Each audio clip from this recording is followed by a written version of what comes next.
લક્ષ્ય ન્યૂઝ, એક નજર, એક લક્ષ્ય.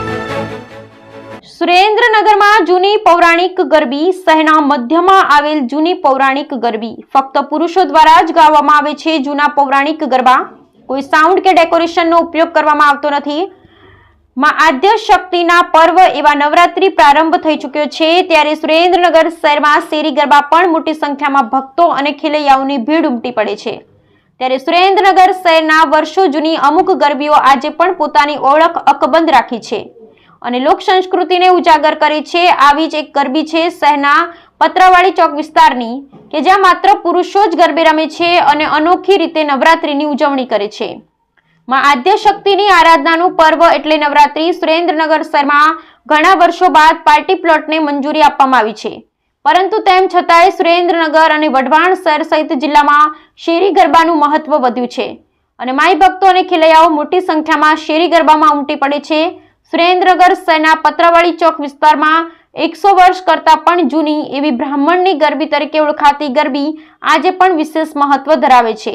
આ ગરબી માત્ર પુરુષો અને યુવક માટે જ છે. અહીં દરેક જ્ઞાતિના પુરુષો કોઈ પણ જાતિના ભેદભાવ વગર માતાજીના ગરબા ગાય છે. આ ગરબીમાં મહિલાઓ કે યુવતીઓને ગરબે રમવા પર વર્ષોથી પ્રતિબંધ છે અને માત્ર પુરુષો જ ગરબે ઘૂમે છે. પ્રથમ નવરાત્રીથી લઈ નવરાત સુધી અહીં ગરબા પણ અલગ અલગ ગાવામાં આવે છે. તેમજ આ ગરબામાં કોઈ પણ જાતના સાઉન્ડ, લાઇટ, ડેકોરેશન વગર લેમ્પના પ્રકાશમાં અને પુરુષો પોતે જ માઇક વગર મોઢેથી ગરબા ગાઈ ગરબે રમે છે. અહીં પુરુષો જ નહીં પરંતુ વૃદ્ધો પણ મન મૂકીને ગરબે રમી માતાજીની આરાધનામાં લીન થઈ જાય છે. 3 પેઢીના લોકો એક સાથે ગરબે રમી માતાજીની આરાધના કરે છે. આજના આધુનિક યુગમાં આજે પણ આ ગરબી ભારતીય સંસ્કૃતિને ઉજાગર કરે છે. બ્યુરો રિપોર્ટ જયેશભાઈ મોરી.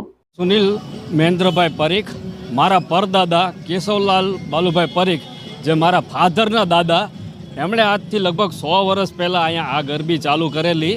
અહીંયા ફક્ત પુરુષો દ્વારા ગવાય છે અને પુરુષો જ રાસ લે છે. અને અહીંયા કોઈ માઇક કે કોઈ લાઉડ સ્પીકર કે સિસ્ટમ કે એ નથી, ખાલી મોઢેથી ગરબા ગવાય છે. અને જે પરંપરાઓ જે જાળવી રાખીએ છીએ અમે, જે પ્રાચીન પરંપરા પ્રમાણે અહીંયા ગરબા ગાઈએ છીએ અને 10 દિવસ માતાજીની આરાધના કરીએ છીએ અને બહુ આનંદ ગદા કરીએ છીએ. અહીંયા બધી જ્ઞાતિના આવે છે, એમાં ખાસ કરી અને બ્રાહ્મણના જે બધા છે દીકરાઓ, બધા બ્રાહ્મણના વડીલો એ અહીંયા આવે છે, ગરબા ગવડાવે છે. જેમ કે આનંદભાઈ ઠાકર, દેવેન્દ્રભાઈ ઠાકર અને બીજા બધા. બસ આવી રીતે અમે આ ગરબીઓ અહીંયા માતાજીની આરાધના કરી છે 10 દિવસ.